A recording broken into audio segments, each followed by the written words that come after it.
Fala pessoal, sejam bem-vindos a mais uma aula para o melhor curso da certificação CEA. Eu sou o Prof. Renan Duarte e só lembrando vocês, quem quiser ter acesso ao curso completo, com as apostilas em PDF, todos os slides utilizados em aula, mais de 1.100 questões comentadas em vídeo, materiais de resumo direcionados para a revisão e um banco com questões que caem na prova da CEA, cliquem aqui no primeiro link na descrição ou nos comentários fixados para que vocês conheçam o curso completo. No mais, peço para vocês deixarem o like, se inscreverem aqui no canal e desejo a vocês uma excelente aula.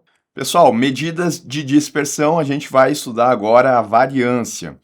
E o primeiro ponto aqui que a gente tem que entender é que a variância, ela é obtida pela média dos quadrados dos desvios em relação à média aritmética. Quanto maior a variância, significa que eu tenho uma maior dispersão dos dados em relação à média e, consequentemente, eu vou ter uma maior volatilidade. A fórmula para a gente chegar aqui no valor da variância é essa daqui. A gente vai elevar os desvios em relação à média ao quadrado e assim a gente vai obter a variância. Para ficar mais fácil, a gente vai trabalhar com um exemplo aqui, pensando nas rentabilidades de um fundo de investimento. Tá? Então, olha só, em janeiro ele apresentou 3% de rentabilidade, em fevereiro 1%, março menos 1, abril menos 1 e maio 3%. Quando a gente for calcular a média aqui de rentabilidade desse fundo, a gente vai ver que a média ela foi de 1%. Isso porque 3 mais 1 menos 1 menos 1 mais 3, quando a gente for colocar aqui na fórmula e dividir pelo número de meses, a gente vai ter, então, que a rentabilidade média foi de 1%. Mas isso, o que quer dizer para nós? Significa que eu sempre vou ter uma rentabilidade, em média, de 1%? A gente viu que não, porque em janeiro eu tive uma rentabilidade de 3%. Eu tenho um desvio aqui em relação à média no mês de janeiro de mais 2%. Em fevereiro eu obtive a média, eu tive 1%. Em março eu tive menos 1%. Estou tendo também um desvio aqui em relação à média. Pode ser que alguns fundos de investimento, que alguns instrumentos de investimento, eles tenham muita dispersão em relação à média. E isso vai fazer com que a sua volatilidade ou com que o seu risco seja maior. Eu poderia ter uma situação aqui onde eu tivesse rentabilidades que estariam mais próximos à média. Tá? Eu poderia ter, por exemplo, aqui, vamos pensar o seguinte. Eu vou chutar os números aqui só para a gente entender a lógica. A rentabilidade média é de 1%, Eu poderia ter aqui 1,01, poderia ter 0,99, poderia ter 1, de novo 1,01, depois 1, Aqui já deu os 5. Percebam que agora eu estou tendo uma rentabilidade média próximo também de 1%, só que aqui o desvio em relação à média é muito menor. Então, para esse fundo aqui, eu posso esperar sim uma rentabilidade mais próxima à média em meses futuros, porque a dispersão ela não é tão grande. Agora, para esse primeiro fundo, eu já tenho uma dispersão maior. E a variância, ela vai ser utilizada para nos dizer, então, quanto que é o desvio desse fundo, quanto que é o desvio desse outro fundo, tá? E para fazer o cálculo, então, da variância, primeiro a gente tem que chegar na média. Uma vez que a gente chegou na média, agora a gente vai calcular os desvios em relação à média e elevar eles ao quadrado. Além disso, está embaixo aqui, a gente vai colocar o número de componentes, menos 1. Então, aqui, a média é 1%. Eu vou colocar 3 menos a média e elevar ao quadrado. Para o mês de fevereiro, a mesma coisa, 1 menos a média elevado ao quadrado. Para março, menos 1 elevado ao quadrado. Em abril, também. E assim eu vou fazer para cada um dos elementos aqui do objeto que eu quero calcular a variância, tá? Então é x e é cada um dos elementos, menos a média é sempre a mesma, elevado ao quadrado. Quando eu for fazer toda essa conta aqui, eu vou ter esse resultado aqui de 4%. Então, a variância para esse fundo de investimento aqui, ela é de 4%. Provavelmente, se eu fosse calcular a variância daquele outro fundo de investimento que eu coloquei aqui, ela seria de 0, alguma coisa, menos de 1%, indicando que ele tem uma menor variância. Bom, o problema da variância é que ela nos dá um resultado aqui que está elevado ao quadrado, Porque afinal de contas a gente pegou cada desvio e foi elevando ao quadrado. E eu não consigo então usar esse resultado aqui para comparar com o fundo de investimento que eu tenho aqui. Eu não posso dizer que eu espero 4% de desvio em relação à média, porque eu estou aqui com valor elevado ao quadrado. Aí a gente tem uma outra medida que vai permitir eu fazer esse tipo de comparação, que é o desvio padrão. Então aqui eu vou calcular a variância e depois eu vou tirar a raiz quadrada para eliminar esse cálculo ao quadrado que foi feito. Então a fórmula do desvio padrão, ela é exatamente igual à da variância, com a diferença que a gente vai tirar o desvio quadrado. Enquanto que a variância a gente indica com esse S2 aqui, o desvio quadrado a gente indica só com S. Tá? Isso daqui é para quando a gente estiver calculando uma amostra, tal como a gente está calculando aqui. A gente não está calculando a população, né? A população seria se eu tivesse exatamente todas as rentabilidades. A gente está pegando uma amostra. Bom, está aqui o mesmo fundo de investimento, calculo a média e depois eu coloco na fórmula. Né? O resultado da variância a gente já sabe que é 4%, então é só fazer a raiz quadrada de 4%, vai dar 2%. E agora, eu já não tenho aquele problema dos dados estarem elevados ao quadrado, porque eu tirei a raiz. Aí eu posso dizer sim que em determinado mês eu espero que a média dos retornos aqui ela é de 1%, e eu espero um desvio de 2%, para mais ou para menos. Eu tenho essa medida agora de dispersão, que ela está na mesma unidade dos dados, porque eu tirei o quadrado aqui. Tá? Então vamos lá, conclusões. Através do desvio padrão, podemos avaliar o quão dispersos os dados estão em relação à média. Tá? Então, em relação à média, os dados estão dispersos em 2%. E é mais ou menos o que a gente consegue enxergar aqui, né? Porque em janeiro, a dispersão aqui foi de 2% em relação à média. Aqui em fevereiro a gente não teve dispersão, né? Foi 1%, foi a média. Em março a gente teve 2%, em abril a gente teve 2%, em maio a gente teve 2%. Então, na média, a gente pode dizer que o desvio em relação à média foi de 2%. Uma vez que a média é de 1% de retorno, é de se esperar que a rentabilidade do fundo de investimento possa variar de menos 1 a 3% em um dado mês. Pessoal, a gente vai ver como é que a gente calcula na HP12C a variância, tá? Então, a gente vai usar como exemplo essas rentabilidades aqui de um fundo de investimento. No primeiro mês ele teve 3%, no segundo mês 1%, no quarto e quinto mês ele perdeu 1% e no quinto mês ele teve uma rentabilidade de 3%. E aí a gente quer calcular a variância das rentabilidades desse fundo de investimento. Tá? Existe uma fórmula que a gente faz esse cálculo, né? Uma fórmula aqui que ela considera a variância amostral, mas para a gente resolver na HP12C é bem mais tranquilo, tá? A gente insere aqui os dados e depois a gente só faz um ajuste aqui para conseguir chegar na variância, tá? Então, colocando aqui na HP12C, primeiro a gente zera a memória, né? FCLX, e aí a gente começa 3 somatório, 1 somatório, aí a gente coloca aqui as rentabilidades negativas, 1 CHS para negativar, somatório, 1 CHS para negativar, somatório, 3 somatório, tá? Inserir aqui todos os dados.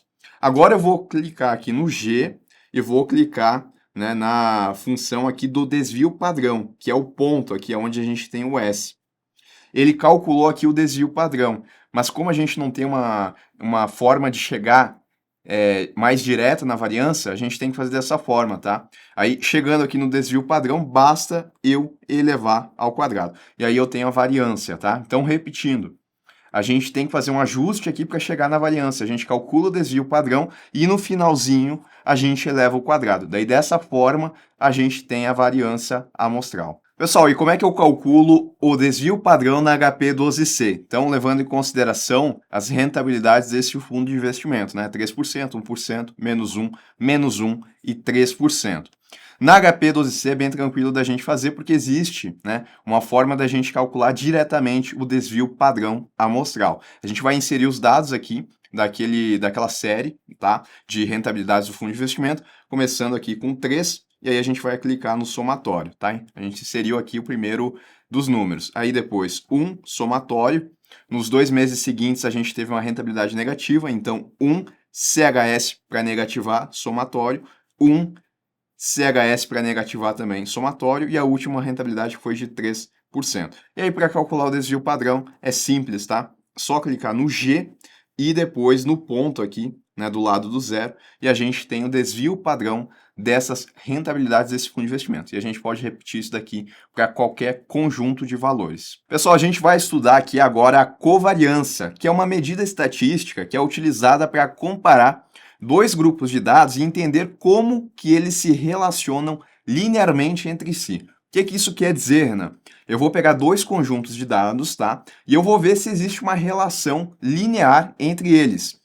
Por exemplo, né, eu poderia supor que com o aumento dos graus Celsius, né, então eu vou olhar aqui a média da temperatura de uma cidade, que em janeiro ela teve uma temperatura de 30 graus Celsius, em fevereiro ela teve aumento aí para 32, em março aumentou mais um pouquinho. Tá vendo como tá aumentando aqui as temperaturas? E aí depois, né, posso continuar aqui, em junho a média ela diminuiu, ela foi para 27.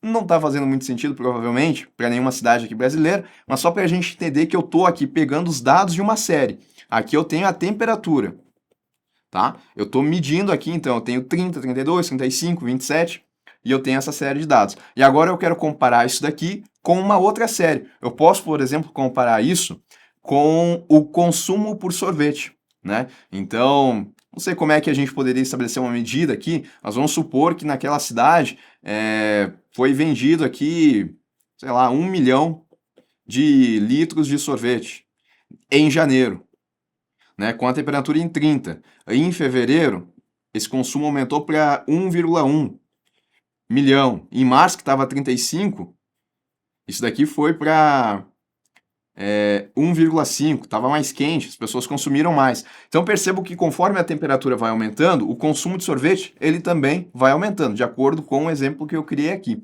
Então eu já posso esperar que se eu for fazer o cálculo da covariância aqui, eu vou esperar sim uma relação linear entre essas séries e uma relação que ela é positiva, porque quando está aumentando uma série, a outra série ela está aumentando também. Quando essa daqui está diminuindo, a minha série também vai estar diminuindo. Caiu a temperatura, diminuiu o consumo por sorvete. Tá? Eu começo a entender, então, qual que é a relação que existe entre essas séries. Nesse caso aqui, uma relação positiva. Mas vamos supor, né, que poderia ser aqui outra série, não um sorvete. Poderia ser aqui o consumo de casacos de pele, né?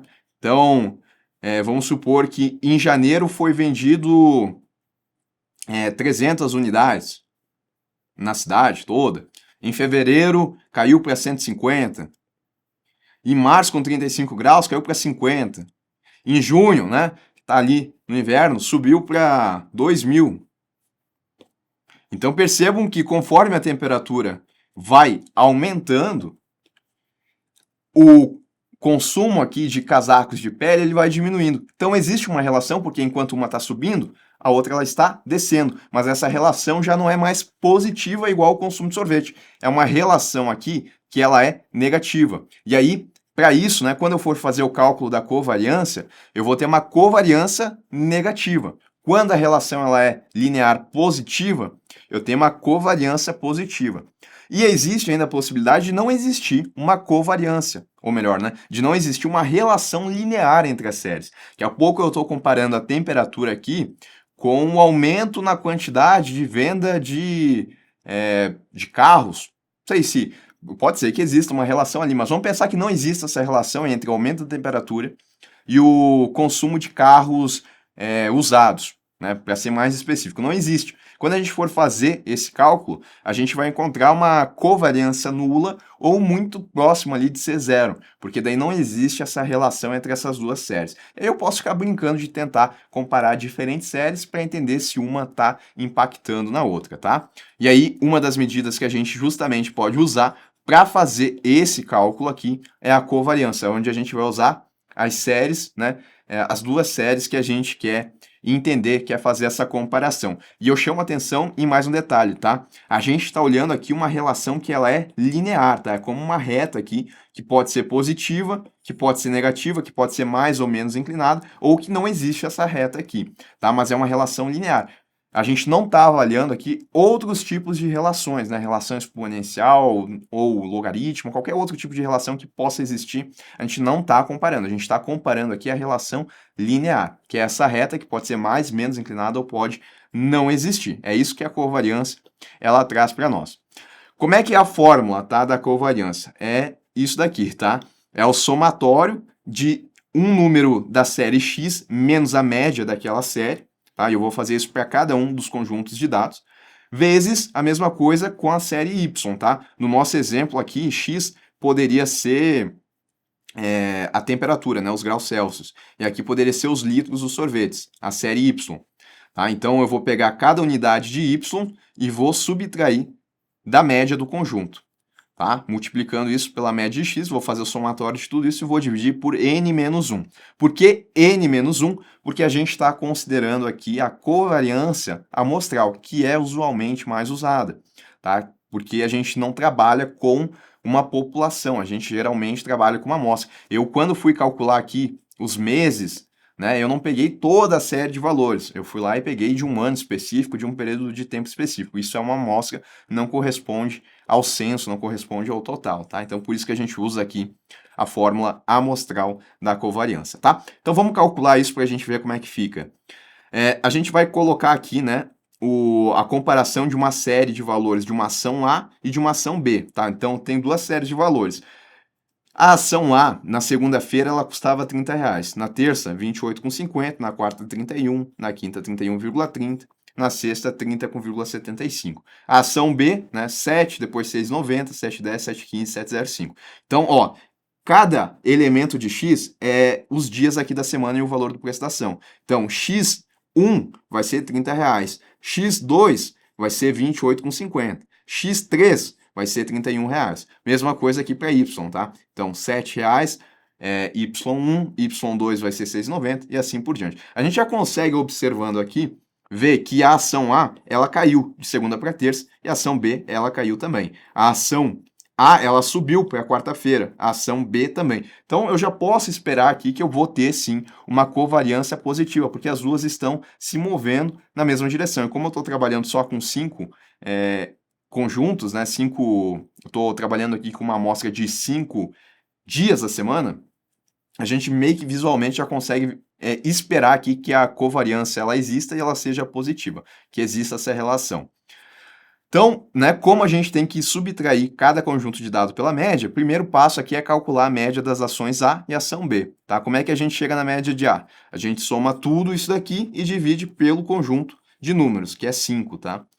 O resultado vai ser 30,31, ou seja, na média, o preço da ação A ficou em 30,31. A gente faz o mesmo cálculo para B, a média da ação B ficou aqui em 7,04, né? A gente olha ali para ver se está mais ou menos ok. Visualmente faz sentido, né? A ação A ela está mais próximo de 30 e a ação B mais próximo de 7. Agora a gente começa a fazer esse cálculo aqui das diferenças, tá? Que é esse x, né, e o elemento menos a média, tá? Então, eu tenho aqui o conjunto de ação A, conjunto de ação B, eu posso chamar isso daqui de x e isso daqui de y, tá?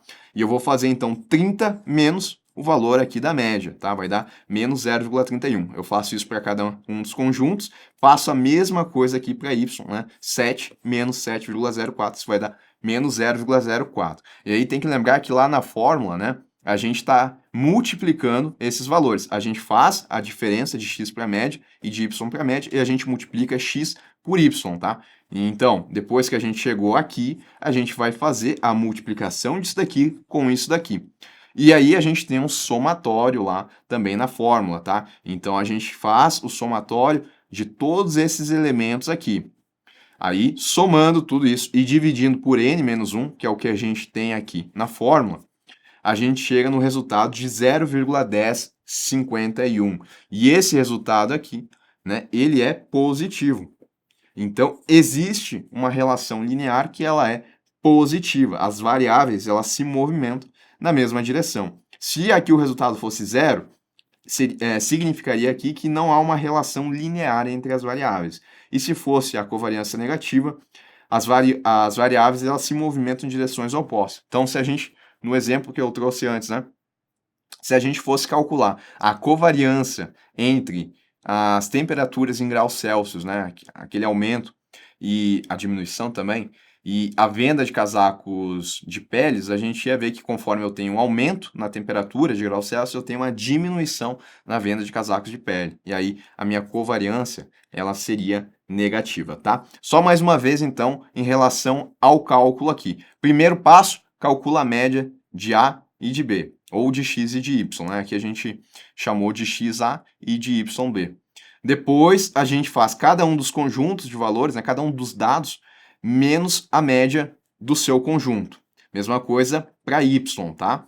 Depois que a gente fez isso, a gente vai pegar cada um, né? A gente vai pegar menos 0,31 e multiplicar por menos 0,04. Menos 1,81, menos 0,14, tá? A gente tem todos esses resultados aqui e depois a gente soma tudo isso para dividir por n menos 1. n menos 1, né? Isso dá 4 porque a gente tinha 5 períodos aqui que a gente estava fazendo o nosso cálculo. E é assim que a gente calcula, então, a covariância. Pessoal, a gente vai calcular a covariância na HP12C, tá? A gente quer entender aqui qual que é a relação linear entre dois conjuntos de valores. Se a gente for fazer esse processo de calcular a covariância manualmente, é um pouquinho complexo, tá? A gente tem que fazer uma série de cálculos aí, principalmente se a gente considerar aqui a covariância amostral. Tá? Mas aí para resolver na HP12C a gente vai considerar esse conjunto aqui de valores. A gente vai considerar os valores da ação A e da ação B que mudam de acordo com o dia da semana, tá? Então segunda, terça, quarta, quinta e sexta. Na segunda, a ação A ela custava 30 e a ação B custava 7. Na terça-feira, a ação A ela caiu para 28,50 e a ação B caiu para 6,90. Então a gente teve uma queda nas duas. Já é talvez um indício aí de que existe essa relação linear. Mas aí a gente quer calcular na HP12C para ver, então, a covariância dessas duas séries aqui de valores. E aí, como é que a gente vai fazer, então, tá? Primeiro passo que a gente tem que fazer é introduzir aqui os números que compõem essas duas séries de valores, tá? Então, eu vou começar aqui colocando a ação A e depois, na sequência, eu vou colocar a ação B e vou clicar aqui no somatório para introduzir, então, a nossa segunda-feira. E depois terça, depois quarta, até a gente terminar essas duas séries. Tá? Então, F, CLX, para zerar HP12C aqui, a gente começa. 30, Enter, 7, somatório. Introduzir o preço da ação A e o preço da ação B na segunda-feira. Agora eu vou para a terça. 28,50, Enter, 6,90, somatório. 31, Enter, 7,10, somatório. 31,3, Enter, 7,15, somatório. 30,75, Enter, 7,05, somatório, tá? E aí eu vou calcular aqui o desvio padrão da ação B primeiro, tá? E aí para fazer isso é só apertar aqui no G e aí no S, tá? Ele vai calcular primeiro o desvio padrão do segundo número que foi da segunda série que foi introduzida, tá? Aqui a série que foi introduzida foi, como segunda, né? Foi a ação B. Perfeito? Tá? Então só tirem esse igualzinho daqui que não tem, é GS. E aí, o desvio padrão, então, da ação B foi de aproximadamente aqui 0,096.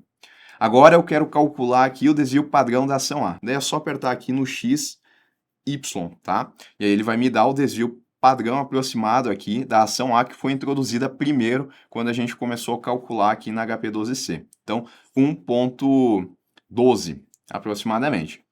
Daí, para a gente conseguir fazer esse cálculo, na verdade, a gente faz um ajuste, tá? Na fórmula da covariância, aonde a gente vai multiplicar os desvios padrões, tá? E depois a gente vai multiplicar pela correlação. É assim que a gente consegue chegar no valor da covariância. A gente tem que fazer esses ajustes para conseguir calcular, já que não existe um cálculo direto aqui na HP12C. Então, a gente parou aqui, a gente chegou no desvio padrão da ação A. Agora a gente precisa multiplicar esses dois desvios padrões. Aí eu só aperto o X aqui, que ele já multiplicou os dois, tá? Então o resultado de 0,096 vezes 1,12 vai dar 0,11 aproximadamente, tá? Aí eu vou salvar isso, vou armazenar na memória aqui da HP12C, porque eu vou precisar usar depois. Então ST0, STO, e vou salvar aqui na memória 0, tá salvo.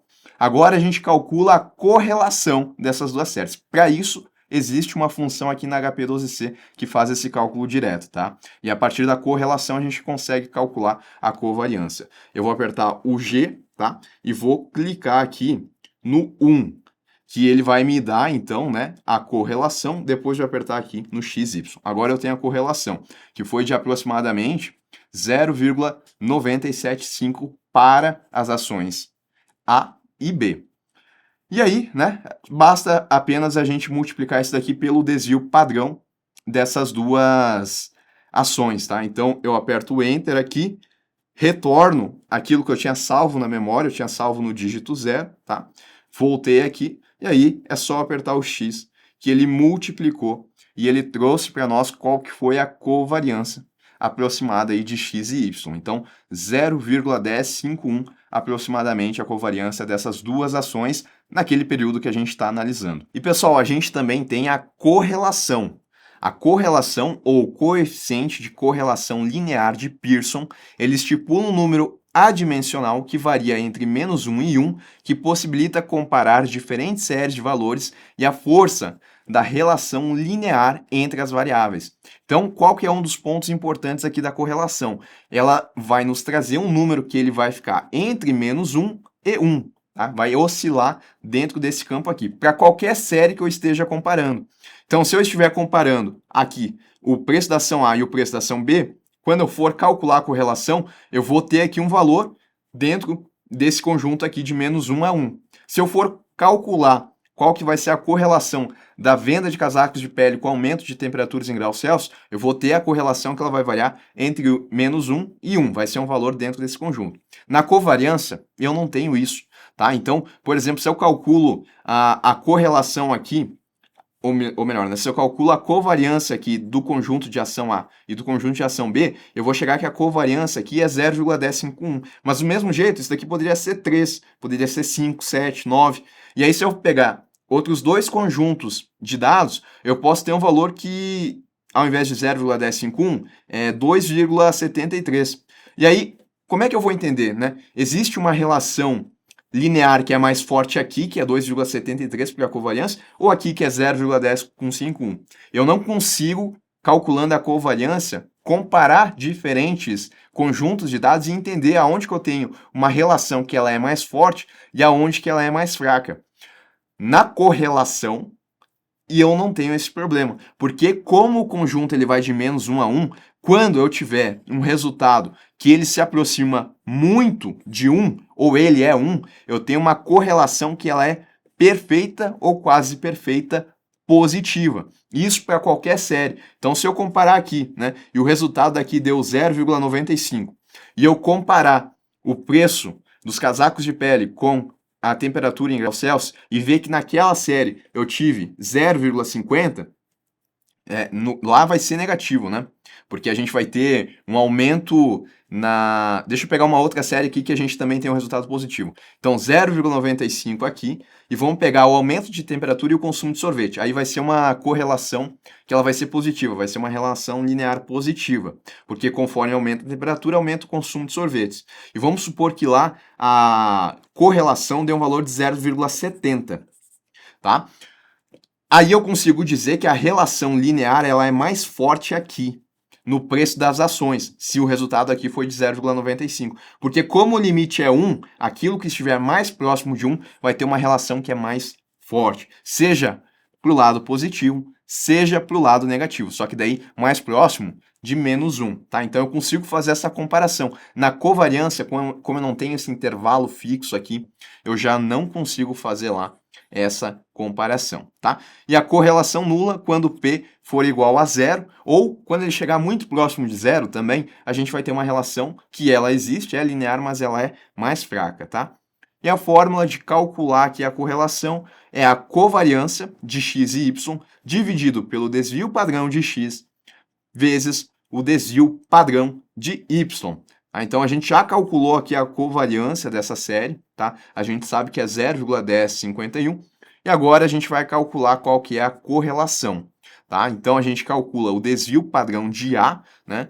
A fórmula aqui do desvio padrão, isso daqui vai dar aproximadamente 1,121, desvio padrão de B, isso vai dar aproximadamente 0,096.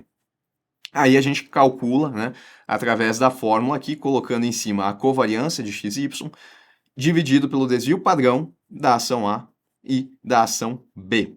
Isso vai dar aproximadamente 0,97. Então, é muito próximo de 1.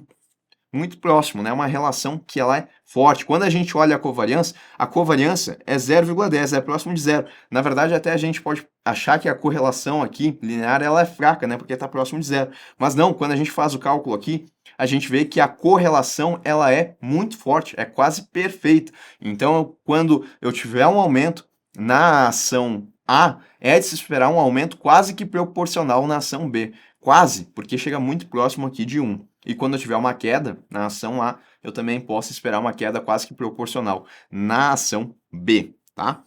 Então vamos lá.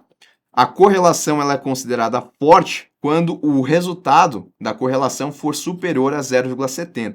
No nosso caso, ele é 0,97, né? Ele é muito forte quando for superior a 0,90. Nesse caso, positivo, né? Se fosse menos 0,70, de menos 0,70 até menos 1, né, nesse intervalo, seria forte. De menos 0,90 até menos 1, seria muito forte uma correlação negativa entre os conjuntos de dados. Pessoal, para calcular a correlação na HP12C é bem tranquilo, tá? Então, considerando essa nossa série de valores aqui, onde eu tenho o preço de uma ação A e o preço de uma ação B, que fica variando conforme os dias da semana. Então, tem segunda, terça, quarta, quinta e sexta.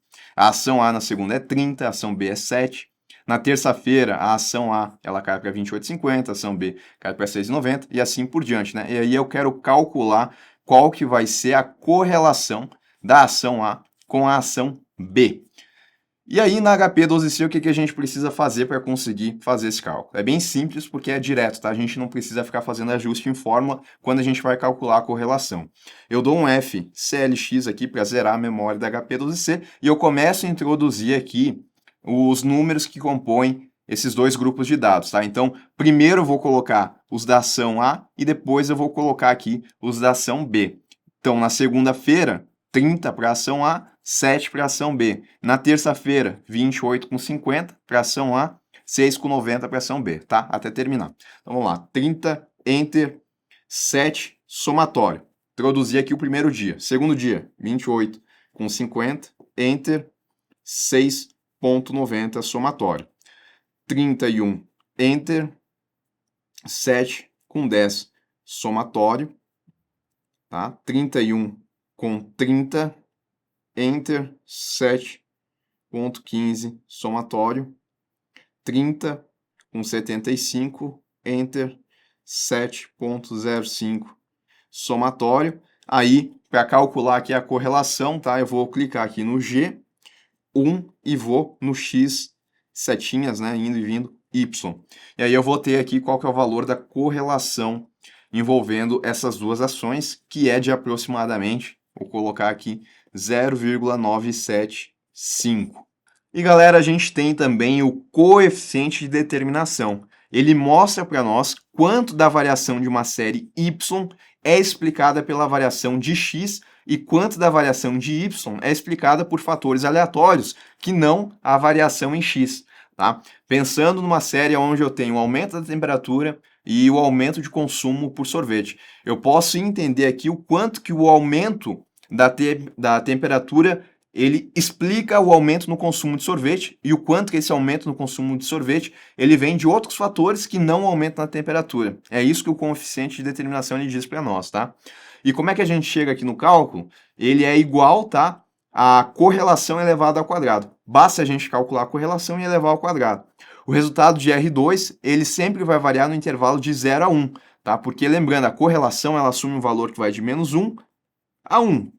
Eu posso ter um valor negativo, só que se eu tiver menos 1, por exemplo, quando eu for elevar menos 1 ao quadrado aqui, isso daqui vai ficar positivo, né? Menos 1 vezes menos 1, isso dá 1 positivo. Então, sempre que eu tiver um valor negativo para a correlação, ele vai ser um valor positivo para o coeficiente de determinação. E se ele já era positivo, vai continuar positivo. Por isso que varia aqui de 0 a 1. Até porque, né, se a minha correlação ela for igual a 0, se eu for elevar ao quadrado, o meu coeficiente de determinação vai ser igual a 0. Tá? Então, no nosso exemplo aqui, é onde a gente tinha uma correlação de 0,975, quando a gente calcula o coeficiente de determinação, eu chego no resultado de 0,95. Como é que eu traduzo isso, tá? Aproximadamente 95% das alterações no preço da ação B são explicadas por alterações no preço da ação A.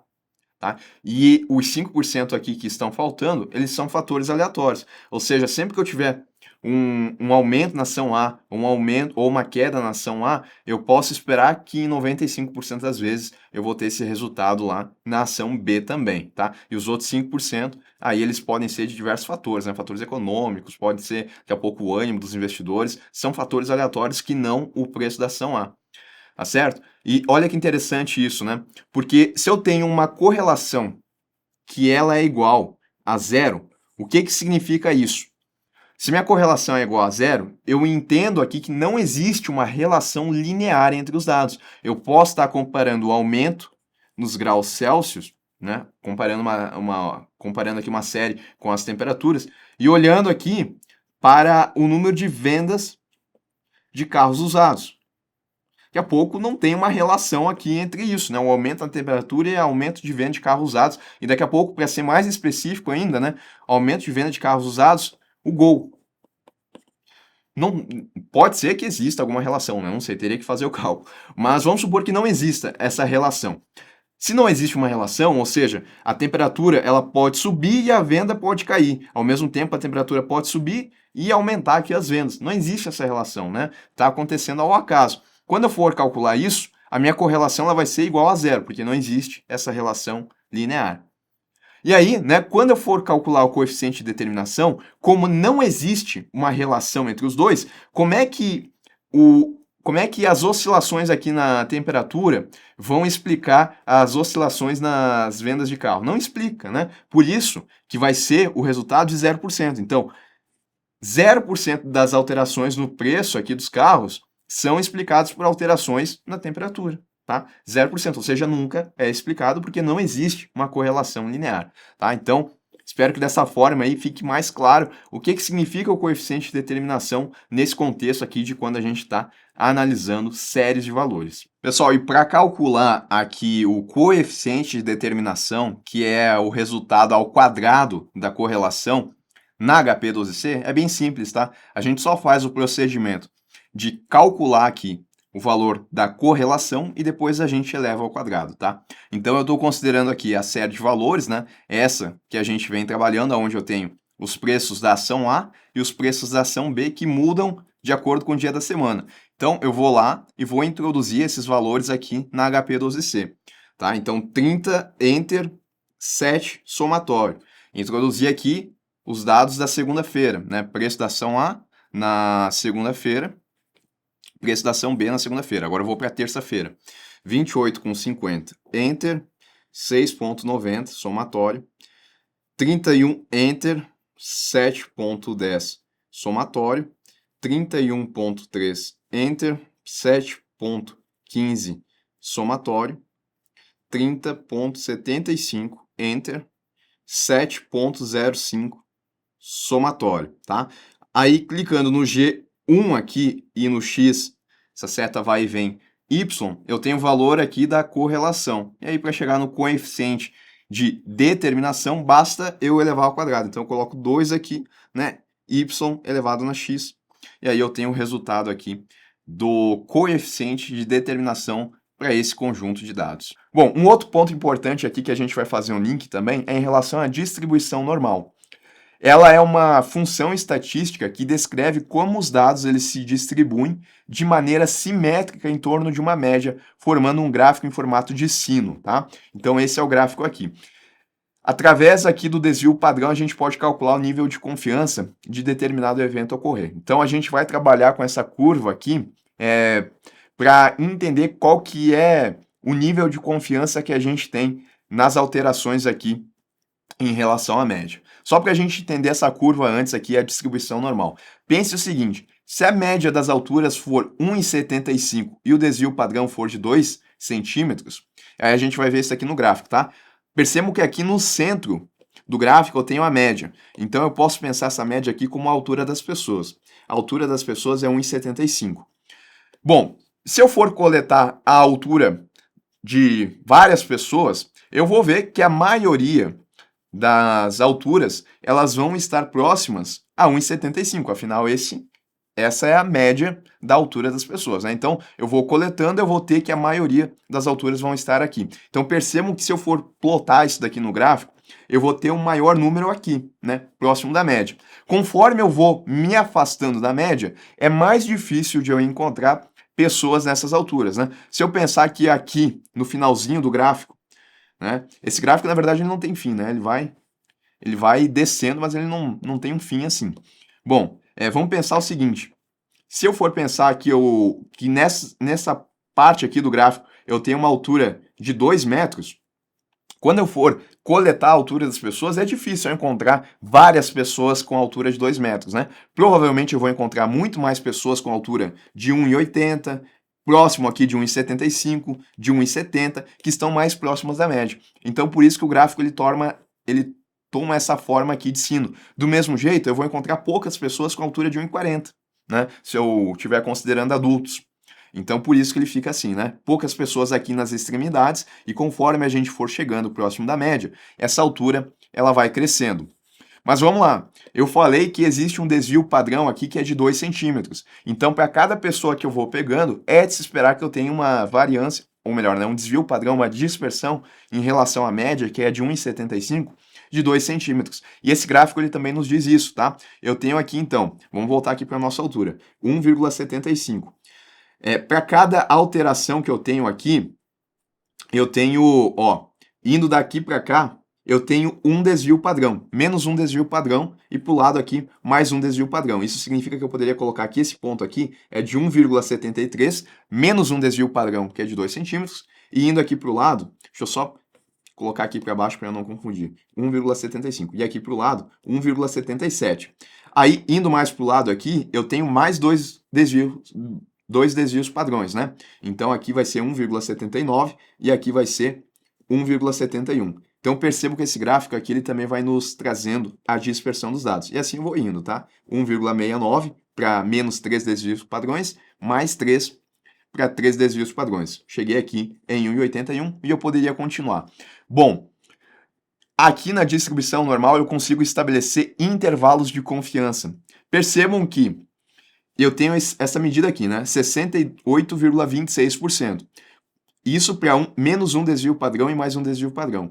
Quando eu vou para menos 2 desvios padrões e mais 2 desvios padrões, o meu intervalo de confiança ele vai para 95. Depois ele vai para 99,73. Depois ele vai para 99,994%. Aí, né, aqui seria 1,67 e aqui seria 1,83. Só dando exemplo das alturas, né? Esse cálculo aqui não aconteceu, fui eu que criei no exemplo. Bom, vamos lá então. O que significa isso? Vamos lá. Podemos afirmar que, se repetirmos esse processo diversas vezes, em aproximadamente 95% das vezes, a altura irá variar entre 1,71 e 79. Isso quando a gente tiver com intervalo de confiança de 95%. Então eu vou pegar a altura de 100 pessoas. É de se esperar que em 95% das vezes que eu for pegar a altura dessas 100 pessoas, que a altura esteja aqui entre menos 2 desvios padrões e mais 2 desvios padrões. Ou seja, a altura ela vai estar entre esse intervalo aqui, entre 1,71 e 1,79. Tá? Ou seja, 2 desvios padrões para baixo, 2 desvios padrões para cima da média da altura. Se eu utilizar aqui 3 desvios padrões, para menos e para mais, é de se esperar que em 99,73% das vezes, quando eu for coletar a altura de 100 pessoas, eu vou ter um resultado entre, deixa eu trocar a cor aqui, né? Vou colocar em vermelho mesmo, entre 1,69 e 1,81. Agora, se eu fosse pegar apenas um desvio padrão, eu teria que em 68% das vezes eu poderia esperar uma altura entre 1,73 e 1,77. Isso porque quando eu for pegar a altura das pessoas, eu não vou pegar exatamente da média, né? Vamos supor, eu tenho 100 pessoas e aí eu vou começar a coletar. Então, Em 99,73% das vezes, eu vou esperar que vai ficar entre esse intervalo. Vou pegar a altura lá da primeira pessoa, vai ser 1,72, da segunda pessoa 1,80, depois 1,65 e assim por diante, tá? Usando esse exemplo aqui, é de se esperar que, se eu pegar a altura de 100 pessoas, né, eu vou ter um resultado fora dessa curva aqui, de 1,81 para cima, apenas em 0,27% das vezes.